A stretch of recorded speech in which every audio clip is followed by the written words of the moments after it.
Hello, नमस्कार दोस्तों एक बार फिर से आपका मेरे YouTube चैनल पर स्वागत है। दोस्तों, जैसा कि आप लोग जान रहे हैं कि हम लोग डीसी जनरेटर के बारे में पढ़ रहे हैं। इसके पहले मैंने आपको डीसी जनरेटर का कंस्ट्रक्शन यानी उसकी संरचना बता दिया था। आज हम लोग पढ़ेंगे डीसी जनरेटर में आर्मेचर रिएक्शन क्या होती है। इसको पढ़ने से पहले मैं आपको पीछे जो पढ़ा चुका हूँ उसका एक बार रिवीजन करना चाहता हूँ। उसके बाद आज जब आप पढ़ेंगे तो आपको सारी चीज़ें अच्छे से समझ में आएगी। तो दोस्तों, आइए एक बार फिर से देखते हैं हम लोग डीसी जनरेटर के बारे में। तो डीसी जनरेटर पढ़ने के लिए आपको सबसे पहले एक डीसी मशीन का इस तरह से आपको फिगर बनाकर देखना है कि ये हमारी कोई डीसी मशीन है। इसमें हमको 4 पोल की ये डीसी मशीन आपको दिखाया गया है। इसको हम लोग क्या कहते हैं? पोल कहते हैं। तो दोस्तों, ये पोल क्या होता है? ये पोल यानी ध्रुव। इस पोल का काम होता है मशीन के अंदर मैग्नेटिक फ्लक्स को सेटअप करना है। इस पोल के 2 भाग होते हैं, एक पोल कोर होता है और इसका दूसरा भाग पोल शू होता है। तो ये पोल का जो भाग, ये जैसे आपको मैं बना कर दिखाऊं तो यह मशीन का जो ये वाला भाग होता है इसको हम लोग क्या कहते हैं? पोल कोर कहते हैं। और ये वाले भाग को हम लोग क्या कहते हैं? पोल शू कहते हैं। तो दोस्तों, पोल कोर पर हम लोग क्या करते हैं? फील्ड वाइंडिंग करते हैं इस तरह से। ये यानी पोल कोर पर हम लोग फील्ड वाइंडिंग करते हैं और ये पोल शू जो होता है एक समान रूप से फ्लक्स को मशीन के अंदर वितरित करने का काम करता है। और पोल शू का दूसरा काम इस वाइंडिंग को सपोर्ट करना होता है। ये जो वाइंडिंग करते हैं इसको हम लोग फील्ड वाइंडिंग कहते हैं। इस वाइंडिंग को हम लोग क्या कहते हैं? फील्ड वाइंडिंग कहते हैं। फील्ड वाइंडिंग कहते हैं। ये हमारी फील्ड वाइंडिंग होती है। तो दोस्तों, ये जो फील्ड वाइंडिंग होती है, अगर हम लोग अलग से इसको डीसी सप्लाई के द्वारा कनेक्ट करें तो हमारा जो जनरेटर बनता है उसको हम लोग कहते हैं सेपरेटली एक्साइटेड डीसी जनरेटर। अगर इस फील्ड वाइंडिंग को बाहर से किसी डीसी सोर्स के द्वारा कनेक्ट न किया जाए, यानी फील्ड वाइंडिंग को अगर हम कनेक्शन मतलब जो हमारा वोल्टेज या करंट पैदा हो रहा है उसके द्वारा एक्साइट करें तो हमारा सेल्फ एक्साइटेड डीसी जनरेटर होता है। उसके बाद हम लोगों ने पढ़ा था कि ये जो फील्ड वाइंडिंग है, फील्ड वाइंडिंग को जब हम अलग से डीसी सप्लाई देते हैं तो इसको हम लोग क्या कहते हैं? एक्साइटेशन कहते हैं। यानी फील्ड वाइंडिंग को डीसी सप्लाई से जोड़ना ही हम लोग क्या कहते हैं? एक्साइटेशन कहते हैं। और फील्ड वाइंडिंग के कनेक्शन के ही हिसाब से हमारे जनरेटर के अलग अलग प्रकार हो जाते हैं। तो अगर फील्ड वाइंडिंग आर्मेचर के सीरीज में जुड़ी हो तो उसको हम लोग डीसी सीरीज जनरेटर कहते हैं। अगर फील्ड वाइंडिंग आर्मेचर के समांतर में जुड़ी हो तो उसको डीसी शंट जनरेटर कहते हैं। जैसे कि आप देख सकते हैं, अगर इस तरह से हमारी मान लीजिए फील्ड वाइंडिंग है, ये आर्मेचर के सीरीज में जुड़ी है तो इसको हम लोग डीसी सीरीज जनरेटर कहेंगे। और यही फील्ड वाइंडिंग जब हमारा आर्मेचर के समांतर में हो, ऐसे समांतर में हो, तो इसको हम लोग क्या कहते हैं? डीसी शंट जनरेटर कहते हैं। और ऐसी मशीन जिसमें डीसी ये सीरीज फील्ड वाइंडिंग तथा शंट फील्ड वाइंडिंग दोनों लगी हो उसको हम लोग कंपाउंड जनरेटर कहते हैं या कंपाउंड मशीन कहते हैं। तो दोस्तों, ये चाहे हमारा डीसी सीरीज जनरेटर हो चाहे डीसी शंट जनरेटर हो, अपितु हमारा कोई अलग मशीन हो, तो इसको पढ़ने के लिए मैंने आपको नियम बताया था, फैराडे का नियम। क्योंकि कोई भी मशीन अगर आपकी काम करती है तो फैराडे के नियम के अनुसार ही उसमें वोल्टेज पैदा होता है। यानी फैराडे का जो नियम कहता है कि जब कोई चालक किसी फ्लक्स को काटे या फ्लक्स चालक से लिंक करे तो दोनों ही स्थिति में कंडक्टर में हमारे क्या होते? ईएमएफ पैदा होते हैं। और इस डीसी जनरेटर में जो हमने ईएमएफ पैदा करके देखा था वो कितना देखा था? ईजी बराबर, यानी ईजी बराबर हमने देखा था ईजी बराबर ZP⁴N/60A। इतना ये डीसी जनरेटर का जो आर्मेचर होता है। तो चूँकि यहाँ पर हम लोगों ने आर्मेचर नहीं बनाया, इस तरह से आप आर्मेचर बना के दिखा सकते हैं। ये डीसी मशीन का हमारा आर्मेचर होता है कुछ इस तरह से। ये हमारा आर्मेचर है। उसके बाद यहाँ पर आप दिखा सकते हैं ये कम्यूटेटर है। बाकी बीच में हमारा क्या होता है? शाफ्ट होता है। तो इस आर्मेचर में जो वोल्टेज पैदा होती इतना, मतलब Eg बराबर ZP⁴N/60A से हो, हम लोग देख सकते हैं। तो दोस्तों, इतनी चीज़ें आपको बता दिया गया था। तो आज हम लोग देखेंगे आर्मेचर रिएक्शन क्या होती है। तो दोस्तों, आर्मेचर रिएक्शन पढ़ने के लिए आपको मैं ये चीज़ें बता दूं कि इसके लिए एक अलग से डायग्राम हम लोग बनाते हैं अच्छे से, और आर्मेचर रिएक्शन को पढ़ते हैं और समझते हैं कि आर्मेचर रिएक्शन क्या होता है। तो दोस्तों मैं आपको बताना चाहूँगा कि जो आर्मेचर रिएक्शन होता है, पहले हेडिंग हम लोग डाल लेंगे आर्मेचर रिएक्शन, यानी आर्मेचर प्रतिक्रिया। ये आर्मेचर रिएक्शन क्या होता है दोस्तों, यानी आर्मेचर की प्रतिक्रिया हम लोग किसे कहते हैं। जैसे मैं आपको बताना चाहूँगा कि ये आर्मेचर रिएक्शन कब होता है, जब हम लोग डीसी जनरेटर पर लोड लगाते हैं तब हमारा आर्मेचर रिएक्शन होता है। ये बिना लोड के आर्मेचर रिएक्शन नहीं होता। तो सबसे पहला ही बात आप जानते रहिए कि यह लोड लगाने पर होता है, लोड लगाने पर होता है। यानी जब डीसी जनरेटर पर या हमारे जो भी डीसी जनरेटर में हमारे अगर सीरीज जनरेटर है या शंट जनरेटर है या कंपाउंड जनरेटर है, किसी भी प्रकार का जनरेटर है, अगर उसमें आर्मेचर रिएक्शन हो रहा है तो जब हम जनरेटर पर लोड लगाते हैं तभी हमारा आर्मेचर रिएक्शन होता है। ये पहली बात आपको याद रखना है।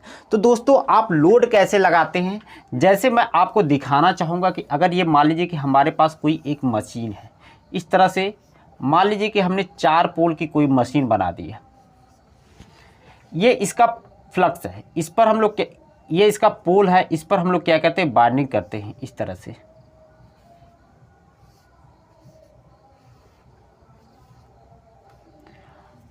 और इस बाइंडिंग को या तो हम लोग सप्लाई के सीरीज में जोड़े या तो पैरेलल में जोड़े या अलग से इसको बैटरी से जोड़ दे। तो ये हमारी फील्ड वाइंडिंग है, और फील्ड वाइंडिंग से जो फ्लक्स निकलता है दोस्तों, ये हमारी फील्ड वाइंडिंग है, फील्ड वाइंडिंग है। और फील्ड वाइंडिंग से जो हमारा फ्लक्स निकलता है, यानी जो फ्लक्स पैदा होता है, उसको हम लोग कहते हैं मेन फ्लक्स, मेन फ्लक्स कहते हैं, जिसको हम लोग φm से डिनोट करते हैं। मेन फ्लक्स को हम लोग φm से डिनोट करते हैं। तो इतनी चीज़ें आपको क्लियर हुई होंगी। अब यहाँ पर हम लोग बनाते हैं इसका आर्मेचर।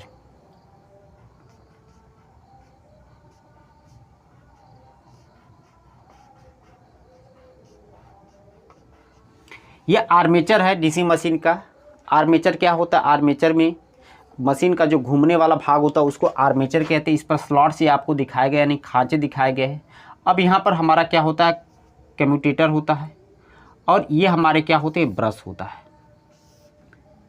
ये हमारा कम्यूटेटर है, ये हमारा ब्रश है। और यहाँ से हम लोग क्या करते हैं, अगर ये हमारे मान लीजिए कि हमारा है डीसी जनरेटर, यह मशीन हमारी कैसी है, डीसी जनरेटर है। तो डीसी जनरेटर जब वोल्टेज पैदा करेगी तो जो टर्मिनल पर हमको डीसी सप्लाई मिलेगी, यह वोल्टेज तो पैदा करेगी, लेकिन तो इसमें करंट तब तक नहीं बहेगा जब तक कि यहाँ पर बाहर हम लोग कोई लोड ना लगाएं। दोस्तों जैसे ही इसके दोनों टर्मिनल पर हम लोग बाहर से कोई लोड लगाते हैं तो इसके आर्मेचर में फिर करंट बहती है, जिसको आर्मेचर करंट कहते हैं। इसको IA से हम लोग क्या कहते हैं, प्रदर्शित करते हैं। यानी आपको दिखाना मैं चाहूँगा कि ये जो हमारे आर्मेचर के चालक हैं, ये जो हमारे कंडक्टर हैं, इसमें तब तक करंट नहीं बहती है जब तक कि आप बाहर से कोई लोड ना लगाएं। तो एक चीज़ आपको पता हुई होगी दोस्तों कि जब भी हमारे किसी बाइंडिंग में यानी करंट बहती है तो ये पूरी की पूरी बाइंडिंग हमारे क्या बन जाती है, मैग्नेट बन जाती है, मैग्नेट बन जाती है। और इस तरह से जो हमारा मैग्नेट बनता है उसको हम लोग इलेक्ट्रोमैग्नेट कहते हैं। तो मैग्नेट बन गया तो भाई मैग्नेट बन गया तो इसका मैग्नेटिक फील्ड भी होगा, यानी चुंबकीय क्षेत्र भी बनेगा। तो दोस्तों एक तो मैग्नेटिक फील्ड हमारी फील्ड वाइंडिंग की मशीन के अंदर होती है। दूसरा मैग्नेटिक फील्ड किसके द्वारा होता है भाई, जो आर्मेचर में करंट बही उसके द्वारा एक फ्लक्स पैदा होता है। और उस जब फ्लक्स पैदा हो गया तो चूंकि मैग्नेटिक फील्ड यानी जो हमारे चुंबक मैग्नेटिक फील्ड जो होती है वह बराबर होते φA के, यानी जो मैग्नेटिक फ्लक्स डेंसिटी होती है वह φA की होती है। यह क्या होता है, हमारा फ्लक्स होता है। अगर फ्लक्स होगा तो फ्लक्स डेंसिटी भी होगी, यानी फ्लक्स घनत्व भी होगा। तो यहाँ पर एक और फ्लक्स हमारा पैदा हो जाता है, किसके कारण? आर्मेचर में करंट बहने के कारण। और आर्मेचर में करंट कब बहती है? जब हम लोग बाहर कोई जनरेटर पर लोड लगाते हैं तब। तो इसका क्या मतलब होता है आर्मेचर रिएक्शन का, कि ये जो आर्मेचर का फ्लक्स है, ये जो आर्मेचर में करंट बही और इसका जो फ्लक्स पैदा हुआ, ये जो आर्मेचर का फ्लक्स मेन फ्लक्स पर जो प्रभाव डालता है उसको हम लोग आर्मेचर रिएक्शन कहते हैं। तो दोस्तों एक बार फिर से आप देखिएगा कि आर्मेचर रिएक्शन क्या होता है, कि आर्मेचर के फ्लक्स का मेन फ्लक्स पर जो प्रभाव होता है उसको हम लोग आर्मेचर रिएक्शन कहते हैं। तो ये जो आर्मेचर रिएक्शन है इसको आप क्या लिखेंगे, यानी आर्मेचर की फ्लक्स का मेन फ्लक्स पर जो प्रभाव होता है उसे आर्मेचर रिएक्शन कहते हैं, आर्मेचर रिएक्शन कहते हैं। तो आप सोचेंगे कि अगर मशीन में आर्मेचर रिएक्शन हो रहा है तो इससे हमको क्या लेना देना है? भाई लेना देना है। अगर मशीन में आर्मेचर रिएक्शन हो रही है तो चूंकि मशीन आपको ही यूज करना है, अगर आर्मेचर रिएक्शन के कारण अगर मशीन आपकी सही ढंग से काम नहीं कर रही है तो आपकी मशीन आप कहेंगे कि हमारे काम की नहीं है। तो दोस्तों ये आर्मेचर रिएक्शन के कारण, यानी जो आर्मेचर का फ्लक्स होता है, ये जो आर्मेचर का फ्लक्स होता है जिसको हम लोग क्या कहते हैं? फाई ए कहते हैं। ये फाई ए क्या होता है दोस्तों? आर्मेचर फ्लक्स होता है। और यहाँ पर देखिए फाई एम क्या है, इसको हम लोग क्या कहते हैं? मेन फ्लक्स कहते हैं। यानी दो प्रकार के आपको यहाँ पर फ्लक्स दिख रहे हैं, एक आर्मेचर फ्लक्स, दूसरा मेन फ्लक्स। ये आर्मेचर फ्लक्स कैसे पैदा होता है? जब आर्मेचर में करंट बहती है तब हमारा आर्मेचर फ्लक्स पैदा होता है। और आर्मेचर में जब करंट बहती है तो आर्मेचर में करंट कब बहती है? जब आर्मेचर पर हम लोग लोड लगाते हैं, यानी डीसी मशीन के टर्मिनल पर हम लोग यहाँ पर लोड लगाते हैं तो आर्मेचर में करंट बहती है। तो दोस्तों ये आर्मेचर के फ्लक्स का मेन फ्लक्स पर जो प्रभाव पड़ता है उसको, या दो प्रभाव होता है उसको हम लोग आर्मेचर रिएक्शन कहते हैं। अब आर्मेचर रिएक्शन के कारण होता क्या है? तो इस आर्मेचर रिएक्शन के दो प्रभाव होते हैं, यानी आप यहाँ पर लिख सकते हैं आर्मेचर रिएक्शन के प्रभाव। आर्मेचर रिएक्शन के प्रभाव, भाई आर्मेचर रिएक्शन के प्रभाव क्या होते हैं? तो इस आर्मेचर रिएक्शन के दो प्रभाव होते हैं, एक डीमैग्नेटाइजिंग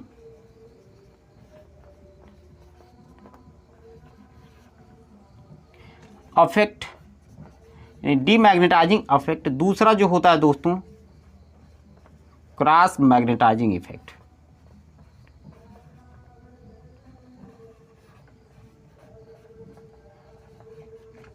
डीमैग्नेटाइजिंग अफेक्ट को कहते हैं विचुंबकन प्रभाव,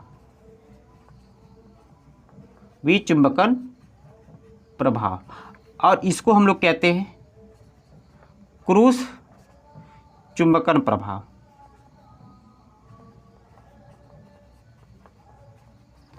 तो अब आपको समझना है कि आर्मेचर रिएक्शन तो आपको समझ में आ गई कि आर्मेचर के फ्लक्स का मेन फ्लक्स पर जो प्रभाव होता है उसको हम लोग आर्मेचर रिएक्शन कहते हैं।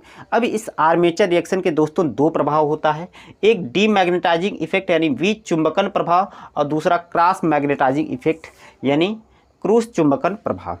तो अब दोनों प्रभाव को आपको समझना है कि हमारा डीमैग्नेटाइजिंग इफेक्ट क्या होता है और क्रॉस मैग्नेटाइजिंग इफेक्ट क्या होता है। तो दोस्तों यहाँ पर मैग्नेटाइजिंग का मतलब आपको समझना है, यानी मैग्नेटाइजिंग से मतलब है मैग्नेट से, यानी चुंबक से, और चुंबकीय क्षेत्र से मतलब है। और डीमैग्नेटाइजिंग का मतलब क्या होता है? चुंबकीय क्षेत्र कम होना। चुंबकीय क्षेत्र यानी जो चुंबक वहाँ पर पैदा हो रहा है उसका प्रभाव कम हो रहा है, तो उसको हम लोग डीमैग्नेटाइजिंग अफेक्ट कहते हैं। तो ये आर्मेचर रिएक्शन का जो चुंबकीय प्रभाव होता है वह कम होता है आर्मेचर रिएक्शन के कारण। तो ये कैसे कम होता है इसको आपको समझना है। तो दोस्तों ये आर्मेचर का फ्लक्स है, अगर मेन फ्लक्स पर प्रभाव डालता है तो हमारा मेन फ्लक्स क्या हो जाता है? कम हो जाता है। जब मेन फ्लक्स कम हो जाएगा तो हमारा मशीन में जो जनरेटेड ईएमएफ होता है वह कम हो जाएगा, क्योंकि आप जानते हैं ईजी बराबर क्या होता है? ZP फाई एन बाई क्या होता है? 60 ई होता है। जहाँ ये फाई को हम लोग क्या कहते हैं? मेन फ्लक्स कहते हैं, मेन फ्लक्स कहते हैं। यह हमारा क्या होता है, मेन फ्लक्स। अगर मेन फ्लक्स भाई मशीन के अंदर कम है तो हमारा जो जनरेटेड ईएमएफ है उसका मान क्या हो जाएगा, कम हो जाएगा, क्योंकि जो जनरेटेड ईएमएफ है वो मेन फ्लक्स के क्या होता है, समानुपाती होता है। तो दोस्तों आर्मेचर रिएक्शन के डीमैग्नेटाइजिंग इफेक्ट के कारण हमारा जनरेटेड ईएमएफ क्या हो जाता है, कम हो जाता है। और दूसरा इसका क्रॉस मैग्नेटाइजिंग इफेक्ट क्या होता है, क्योंकि मशीन के अंदर, इस मशीन जो भी हमारा ये आपको मशीन दिखाया गया, इसके अंदर एक समान रूप से मैग्नेटिक फील्ड होना चाहिए, यानी एक समान रूप से चुंबकीय क्षेत्र हर जगह होना चाहिए। अगर एक समान रूप से चुंबकीय क्षेत्र अगर मशीन के अंदर नहीं है, अगर मान लीजिए चुंबकीय क्षेत्र कहीं ज़्यादा है कहीं कम है, तो आर्मेचर के कंडक्टर जहां कम चुंबकीय क्षेत्र को काटेंगे वहां कम ईएमएफ पैदा होगा, और जहां अधिक चुंबकीय क्षेत्र को काटेंगे वहां पर अधिक ईएमएफ पैदा होगा। तो इसलिए मशीन के अंदर एक समान रूप से चुंबकीय क्षेत्र होना चाहिए। लेकिन तो आर्मेचर रिएक्शन के कारण क्या होता है, इसके अंदर एक समान रूप से चुंबकीय क्षेत्र नहीं हो पाता है, और जब एक समान रूप से चुंबकीय क्षेत्र मशीन के अंदर पैदा नहीं होता आर्मेचर रिएक्शन के कारण, तो जो हमारा वोल्टेज होता है उसमें फ्लक्चुएशन पैदा होने लगता है, यानी वोल्टेज जो हमारा पैदा होता है उसमें डिस्टॉर्शन होने लगता है, यानी विकृति उसमें विरूपण पैदा हो जाता है दोस्तों। तो यह क्रॉस मैग्नेटाइजिंग इफेक्ट क्या होता है, इस क्रॉस मैग्नेटाइजिंग इफेक्ट के कारण जो भी हमारा मेन फ्लक्स है उसमें विकृति या विरूपण पैदा हो जाता है, जिसके कारण हमारा जनरेटेड वोल्टेज में फ्लक्चुएशन पैदा हो जाता है। तो ये दो प्रभाव आपको याद रखना है, यानी हमारे आर्मेचर रिएक्शन के दो प्रभाव कौन कौन से हैं, एक जो है डीमैग्नेटाइजिंग इफेक्ट जिसको चुंबकन प्रभाव कहते हैं, दूसरा क्रॉस मैग्नेटाइजिंग इफेक्ट जिसको हम लोग क्रॉस चुंबकन प्रभाव कहते हैं। दोनों ही प्रभाव मशीन के लिए नुकसानदायक होते हैं। तो आप क्या चाहेंगे कि आप अगर कोई मशीन डिजाइन करें तो उसमें डीमैग्नेटाइजिंग इफेक्ट अगर क्रॉस मैग्नेटाइजिंग इफेक्ट आ रहा है तो रहना चाहिए कि उसको समाप्त कर देना चाहिए। तो दोस्तों इंजीनियर ने दिमाग लगाया कि यह डीमैग्नेटाइजिंग इफेक्ट और क्रॉस मैग्नेटाइजिंग इफेक्ट अगर हमें पैदा हो रहा है मशीन में तो इसको समाप्त कैसे किया जाए। तो इसके लिए हम लोग आगे देखेंगे कि डीमैग्नेटाइजिंग इफेक्ट को ख़त्म करने के लिए या क्रॉस मैग्नेटाइजिंग इफेक्ट को ख़त्म करने के लिए हम लोग कौन से तरीके का, कौन सी विधि को अपनाएंगे। लेकिन तो अभी बात यहीं पर ख़त्म नहीं होती है, अभी आपको विथ फिगर विथ डायग्राम आपको आर्मेचर रिएक्शन और अच्छे से समझना है। मैंने आपको थियोरेटिकली ऐसे ही बता दिया कि आर्मेचर रिएक्शन क्या होता है, ये लोड लगाने पर होता है। सबसे पहली बात तो ये आपको ध्यान देना है। दूसरी बात कि आर्मेचर के फ्लक्स का मेन फ्लक्स पर जो प्रभाव होता है उसको आर्मेचर रिएक्शन कहते हैं। अब इसके बाद आर्मेचर रिएक्शन के हमारे कितने प्रभाव होते हैं भाई, दो प्रभाव होते हैं, एक डीमैग्नेटाइजिंग यानी विचुंबकन प्रभाव, दूसरा क्रॉस चुंबकन प्रभाव यानी डीमैग्नेटाइजिंग इफेक्ट और क्रॉस मैग्नेटाइजिंग इफेक्ट। तो अब इसको समझने के लिए कि कैसे डीमैग्नेटाइजिंग इफेक्ट होता है और कैसे क्रॉस मैग्नेटाइजिंग इफेक्ट होता है, तो इसको हम लोग फिगर के माध्यम से समझते हैं। तो दोस्तों आइए अब हम लोग आगे नेक्स्ट बढ़ते हैं। तो यहाँ पर हम लोग कुछ फिगर ड्रा करेंगे और जिसके माध्यम से हम लोग समझेंगे कि हमारा आर्मेचर रिएक्शन का डीमैग्नेटाइजिंग इफेक्ट और क्रॉस मैग्नेटाइजिंग इफेक्ट क्या होता है। तो सबसे पहले हम लोग एक ऐसा फिगर ड्रा करेंगे जिसमें केवल हमारा मेन फील्ड होगा। तो मेन फील्ड कैसे होगा, जैसे हम आपका यहाँ पर कोई मान लीजिए कि पोल है, ये हमने दो पोल की कोई मशीन मान लिया कि अगर इसके दो पोल, एक नॉर्थ है दूसरा यहाँ पर साउथ है, यहाँ पर दो पोल की कोई मशीन है। अब इस पोल यानी जो नॉर्थ पोल और जो साउथ पोल है, तो दोस्तों आप जानते हैं कि फ्लक्स हमेशा नॉर्थ पोल से निकलता और साउथ पोल की तरफ ऐसे जाता है। इसके बाद यहाँ पर बीच में आप लोग क्या रख देंगे, मान लीजिए कि ये हमारे क्या है, आर्मेचर है, और आर्मेचर के ये हमारे कंडक्टर हैं। ये आर्मेचर के क्या है, हमारे कंडक्टर है, और इस कंडक्टर में हमारे कोई करंट नहीं बह रही। अगर हमने मान लिया कि इस कंडक्टर में कोई करंट नहीं बह रही, और करंट कब नहीं बहेगी, जब आर्मेचर पर कोई लोड नहीं लगा रहेगा। तो यानी आर्मेचर पर कोई लोड नहीं रहेगा तो आर्मेचर में कोई करंट नहीं बहेगी, और जब आर्मेचर में कोई करंट नहीं बहेगी तो आर्मेचर का कोई फ्लक्स नहीं पैदा होगा। जब आर्मेचर का कोई फ्लक्स नहीं पैदा होगा तो आर्मेचर रिएक्शन नहीं होगा। तो यहाँ पर दोस्तों जो पहला आपको फिगर दिखाया गया है, इसमें केवल दिखाया गया मेन फील्ड फ्लक्स, यानी main field flux, main field flux. तो मेन फील्ड फ्लक्स आपको जो दिखाया गया है उसकी जो डायरेक्शन है वह लेफ़्ट टू राइट है, यानी इधर लेफ़्ट टू राइट है जो मेन फील्ड फ्लक्स है। तो दोस्तों मेन फील्ड फ्लक्स की जो डायरेक्शन है आप लोग इस तरह से दिखा सकते हैं, यानी लेफ़्ट टू राइट। इसको हम लोग क्या कहते हैं, फाई एम, माने आपका मेन फील्ड फ्लक्स है, इसको हम लोग फाई एम से दिखा सकते हैं। अब इसका जो मेन फील्ड फ्लक्स है दोस्तों, इसको हम लोग कम या ज़्यादा कर सकते हैं। कैसे, यानी अगर इस पोल की स्ट्रेंथ को आप बढ़ा दें। स्ट्रेंथ कैसे बढ़ाएंगे भाई, इस पर फील्ड वार्निंग कर देंगे, और फील्ड वार्निंग कर लेने से क्या होगा, इसमें जब जैसे ही हमारी करंट बहेगी तो यहाँ के फील्ड, यहाँ पर जो मेन फील्ड फ्लक्स है इसकी स्ट्रेंथ यानी इसकी ताकत क्या हो जाएगी, फिर बढ़ जाएगी। तो ये हमारे दोस्तों मेन फील्ड फ्लक्स को दिखाया गया। अब दूसरा फिगर हम लोग ऐसे ड्रॉ करेंगे कि जिसमें हमारा क्या हो, आर्मेचर का फ्लक्स हो, उसमें हम लोग मेन फील्ड फ्लक्स को कंसीडर नहीं करेंगे। तो आर्मेचर के फ्लक्स को आपको ऐसे देखना है कि हमारा आर्मेचर है, यह हमारा आर्मेचर है, इधर आर्मेचर के आपको कंडक्टर दिखाई दे रहे हैं, यह आपका आर्मेचर के कंडक्टर हैं। तो दोस्तों यह हमारा फ्लक्स, यह हमारे क्या है, पोल है। दो पोल हमने यहाँ पर बना दिया। ये दो पोल है, एक नॉर्थ पोल है, दूसरा साउथ पोल है।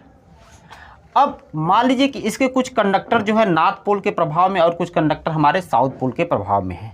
तो जो कंडक्टर नॉर्थ पोल के प्रभाव में है उसमें जो करंट बहेगी उसको हम क्रॉस से दिखा रहे हैं, और जो कंडक्टर हमारे साउथ पोल के प्रभाव में है उसमें जो करंट बहेगी उसको हम लोग डॉट से दिखाएंगे।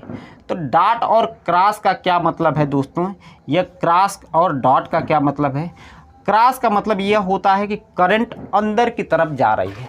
जैसे आप ये मान लीजिए कि आपका आर्मेचर है, इसमें करंट अंदर की तरफ जा रही है, तो इसका मतलब होता है आपका क्रॉस। और जब करंट पीछे से घूमकर बाहर की तरफ आएगी तो इसका मतलब क्या होता है, डॉट।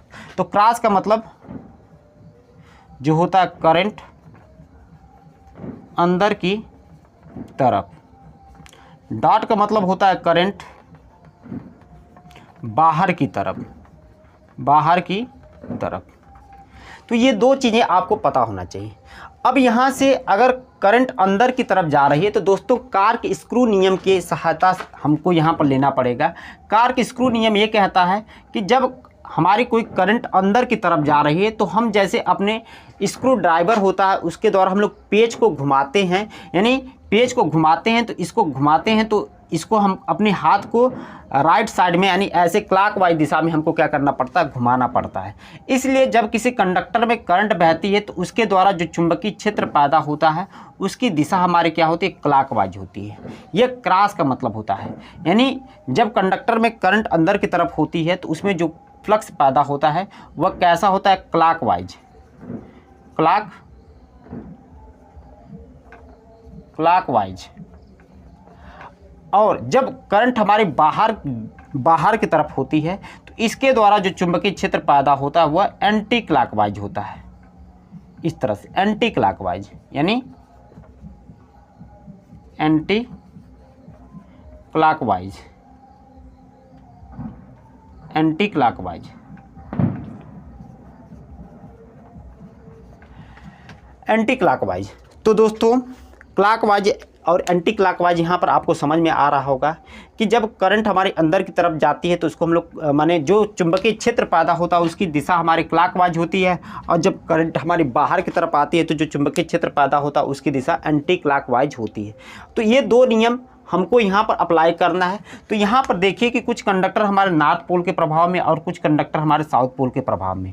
इस कंडक्टर के द्वारा जो चुंबकीय क्षेत्र पैदा होगा वह कैसा होगा, क्लॉकवाइज दिशा में। तो ये जितने कंडक्टर हैं सबके द्वारा क्लॉकवाइज में हमारा फ्लक्स पैदा होगा, तो जो रिजल्टेंट फ्लक्स यहाँ पर बनेगा वह क्लॉकवाइज दिशा में बनेगा। तो यहाँ पर हम लोग इसको मिटाना चाहेंगे नीचे थोड़ी सी बातें। अब ये जितने कंडक्टर हैं उसके द्वारा जो चुंबकीय क्षेत्र पैदा होगा उसकी दिशा दोस्तों कैसे होगी, क्लॉकवाइज होगी, जैसा कि आपको दिख रहा है। यानी जो रिजल्टेंट फ्लक्स हमारी मशीन में पैदा होगा उसकी दिशा हमारी क्लॉकवाइज, और इधर के कंडक्टर जो है इसके द्वारा जो हमारा चुंबकीय क्षेत्र पैदा होगा उसकी जो दिशा होगी वह एंटी क्लॉकवाइज होगी। ऐसे, क्योंकि जब करंट बाहर की तरफ आता है तो उसके द्वारा जो हमारा फ्लक्स पैदा होता है एंटी क्लॉकवाइज। तो ऐसे आप देख सकते हैं। यह हमारे फ्लक्स की दिशा एंटी क्लॉकवाइज है। तो दोस्तों अगर आप ध्यान से देखेंगे तो ये जो फ्लक्स है वह नीचे की तरफ आ रहा है, यानी जो हमारा फ्लक्स है उसकी दिशा क्या है, नीचे की तरफ, जिसको हम लोग क्या कहते हैं, आर्मेचर फ्लक्स कहते हैं, यानी फाई ए कहते हैं। ये जो होता है फाई ए क्या होता है, आर्मेचर फ्लक्स होता है। तो दोस्तों आपको दो फिगर यहाँ पर दिखाया गया, एक मेन फील्ड फ्लक्स और यहाँ पर जो दूसरा फिगर आपको दिखाई दे रहा है, यानी दूसरा आपको ये फिगर दिख रहा है, इसको हम लोग क्या कहते हैं,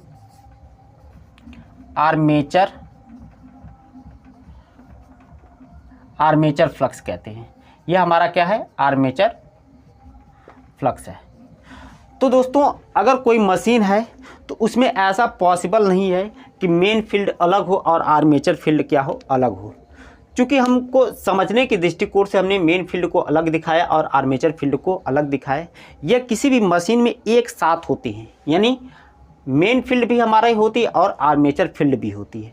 तो अब हम लोग देखेंगे कि जब हमारे मेन फील्ड और आर्मेचर फील्ड दोनों हो तो जो हमारा रिजल्टेंट फ्लक्स होगा वह किस दिशा में होगा। तो दोस्तों अगर आप ध्यान देंगे तो हमारी जो मेन फील्ड की दिशा है, ये जो हमारी मेन फील्ड है यहाँ पर आपको दिखाया गया था, ये हमारा क्या है, मेन फील्ड, जो कि लेफ्ट से राइट की तरफ है। यह फाई एम जो कि मेन फील्ड है। तो दोस्तों मेन फील्ड की दिशा इस तरह से है, यह फाई एम है, आपका मेन फील्ड है, और जो हमारे आर्मेचर फील्ड है जिसको हम लोग फाई ए कह रहे हैं, इसकी दिशा ये है। तो मशीन में दो प्रकार के हमारे क्या है, फ्लक्स पैदा हो रहे हैं, यह आपको जैसा दिख रहा है। तो इन दोनों फ्लक्स के कारण जो रिजल्टेंट फ्लक्स होगा कुछ दूसरी दिशा में होगा, जैसे कि आप ऐसे देख रहे हैं, यानी इसको हम लोग क्या कहेंगे, फाई आर कहेंगे, यानी रिजल्टेंट फ्लक्स। ये जो होता है हमारा क्या होता है, रिजल्टेंट फ्लक्स होता है। इसको हम लोग क्या कहते हैं, रिजल्टेंट फ्लक्स कहते हैं, यानी परिणामी हमारा क्या है, फ्लक्स है। क्योंकि दो फ्लक्स के कारण जो हमारा इन दोनों फ्लक्स का जो रिजल्टेंट होगा, जिसको हम लोग क्या कहेंगे, फाई आर कहेंगे, यह कुछ इस दिशा में होगा। तो दोस्तों अब हम लोग तीसरा यहाँ पर फिगर ड्रॉ करेंगे जिसमें हमको रिजल्टेंट फ्लक्स दिखाएंगे। तो अब हम एक ऐसी मशीन लेंगे जिसमें हमको आर्मेचर फ्लक्स और मेन फ्लक्स दोनों को कंसीडर करना है। तो दोस्तों यह हमारा क्या है, आर्मेचर है। आर्मेचर के यहाँ पर आपको कंडक्टर दिखाया गया है। थोड़ा आप ध्यान से देखिए इसको जो है, क्योंकि बच्चों को बहुत इसमें कन्फ्यूजन होता है। एक बार आप समझ गए तो फिर आपको आर्मेचर रिएक्शन दोबारा पढ़ने की ज़रूरत नहीं पड़ेगी। तो रिजल्टेंट फ्लक्स आप देखिए कुछ इस दिशा में है, ऐसे कुछ हमारा क्या है, रिजल्टेंट फ्लक्स है। तो यह हमारा क्या है, फाई आर है। तो दोस्तों अगर हम लोग इधर मान लीजिए कि नॉर्थ पोल है और इधर साउथ पोल है, यहाँ से हमने कुछ लाइन यानी मैग्नेटिक लाइंस ऑफ फोर्स आपको दिखाया, और इधर से कुछ मैग्नेटिक लाइंस ऑफ फोर्स आपको दिखाया ऐसे। तो यहाँ से जो भी हमारी मैग्नेटिक लाइंस ऑफ फोर्स निकलेगी वह कुछ इस दिशा में होकर जाएंगी, इस तरह से। उसकी दिशा कुछ इस तरह से होगी, जैसा कि आप फिगर में देख सकते हैं।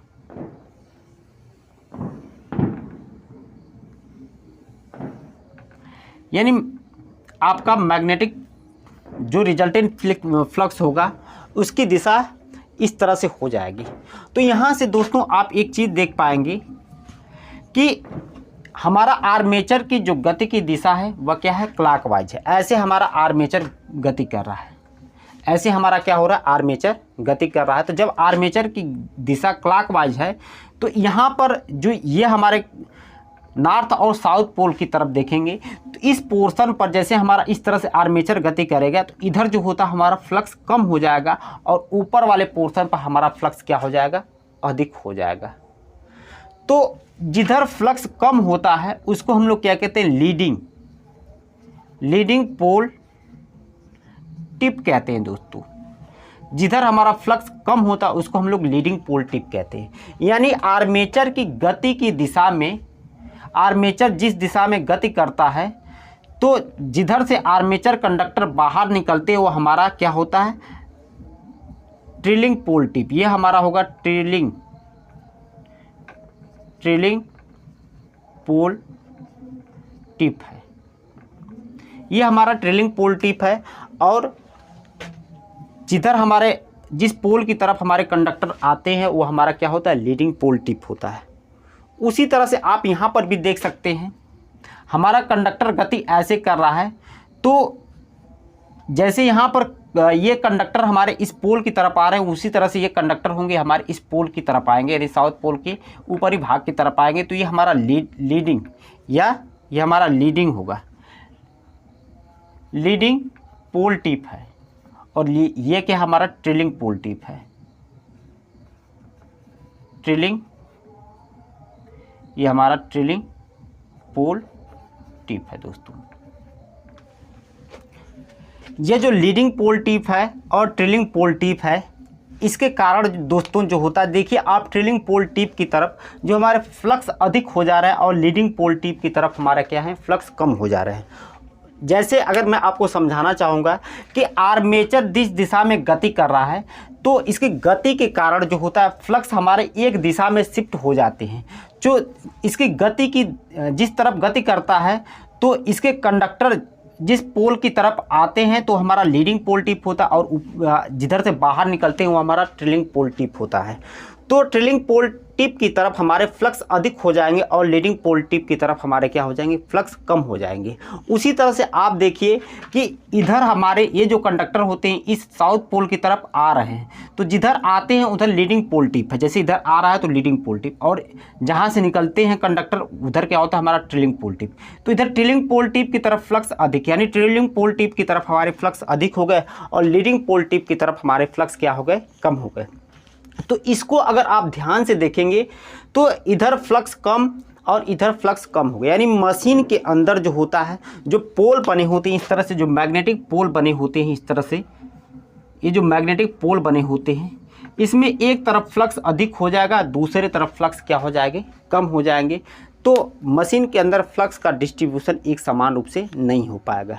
तो इसी को दोस्तों हम लोग क्या कहते हैं, जब फ्लक्स का डिस्ट्रीब्यूशन एक समान नहीं होता है तो इसको क्रूस यानी क्रॉस मैग्नेटाइजिंग इफेक्ट कहते हैं आर्मेचर रिएक्शन का।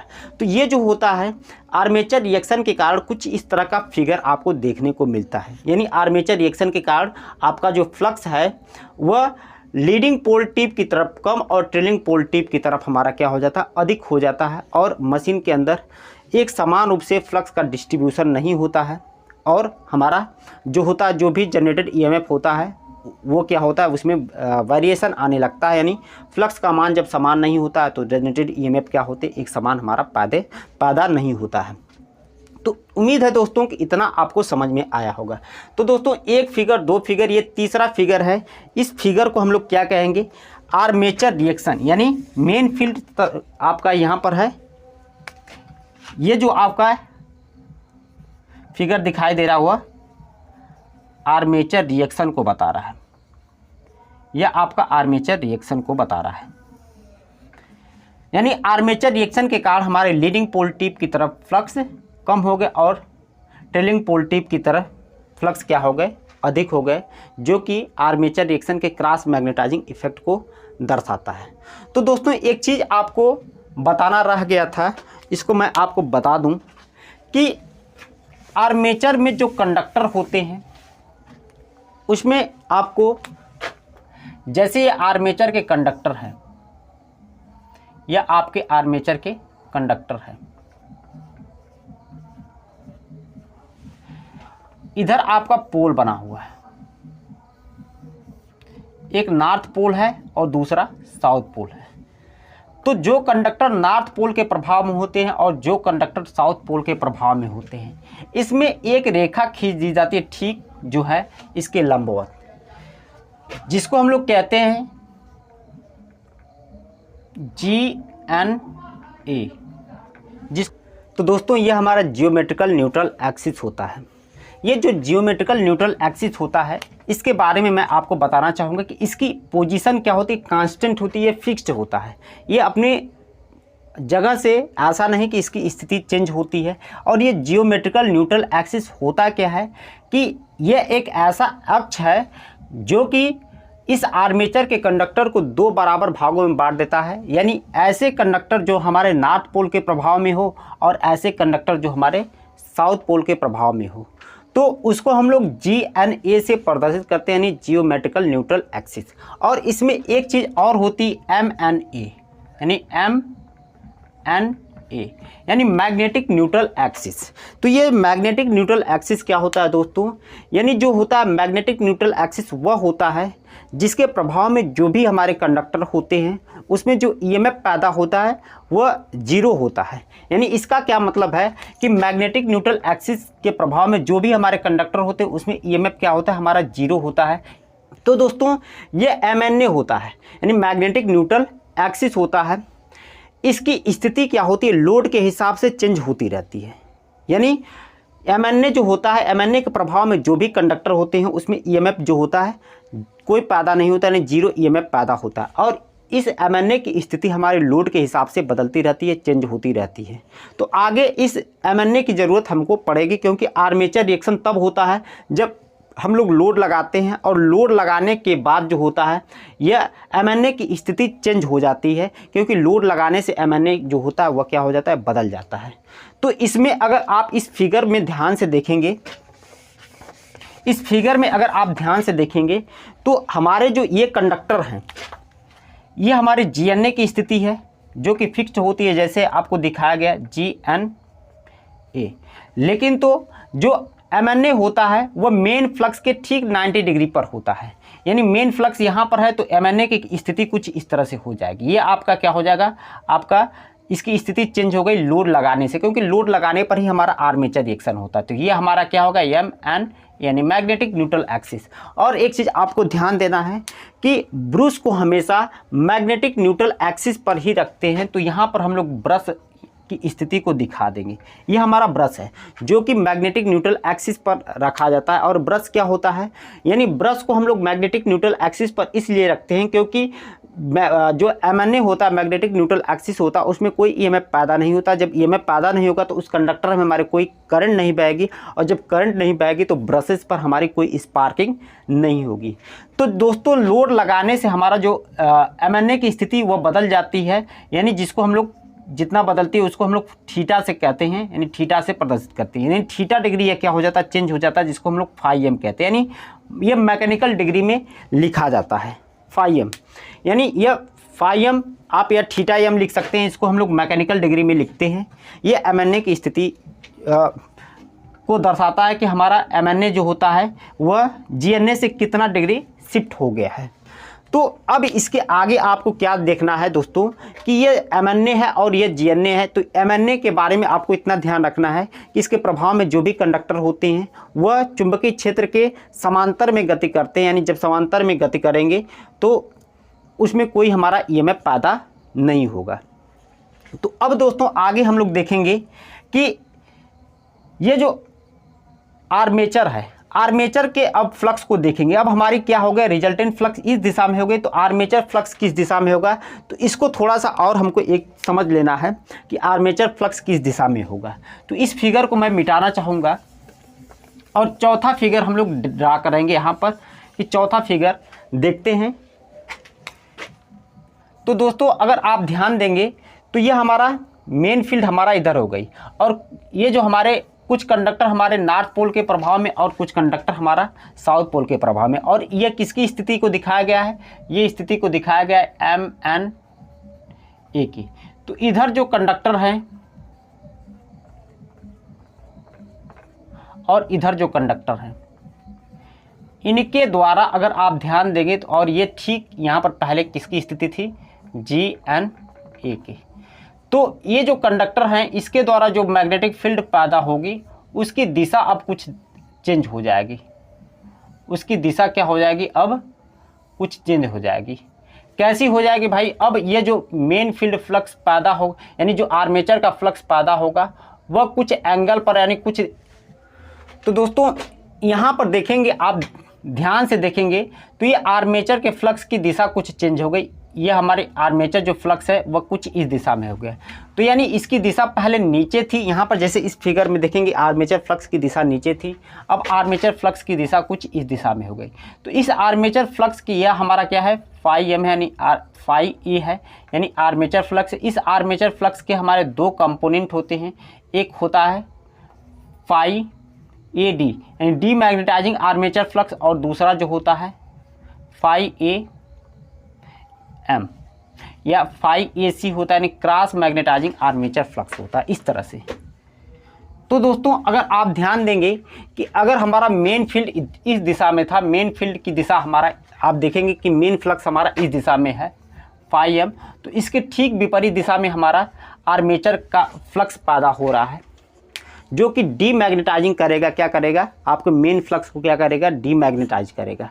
और ये जो नीचे की तरह आप दिख रहा है, ये क्रॉस मैग्नेटाइजिंग आर्मेचर फ्लक्स को क्रॉस मैग्नेटाइजिंग करेगा। तो ये दो प्रभाव होते हैं आर्मेचर रिएक्शन के, डीमैग्नेटाइजिंग इफेक्ट और क्रॉस मैग्नेटाइजिंग इफेक्ट। तो दोस्तों हम कल देखेंगे कि कितने कंडक्टर इस आर्मेचर के डीमैग्नेटाइजिंग इफेक्ट डाल रहे हैं यानी आर्मेचर रिएक्शन में, और कितने कंडक्टर हमारे क्रॉस मैग्नेटाइजिंग इफेक्ट डाल रहे हैं आर्मेचर रिएक्शन में। और इस आर्मेचर रिएक्शन को हम लोग, यानी जो भी हमारे कंडक्टर डीमैग्नेटाइजिंग इफेक्ट या क्रॉस मैग्नेटाइजिंग इफेक्ट डाल रहे हैं, उसको हम लोग कैसे ख़त्म करेंगे, तो आगे वाली वीडियो में हम लोग पढ़ेंगे कि आर्मेचर रिएक्शन के प्रभाव को हम लोग कैसे समाप्त करेंगे। तो दोस्तों वीडियो देखने के लिए आपका बहुत बहुत धन्यवाद। अगर वीडियो आपको समझ में आए तो ये अपने दोस्तों के साथ शेयर करिए ताकि उनको भी फ़ायदा मिले। थैंक यू, धन्यवाद।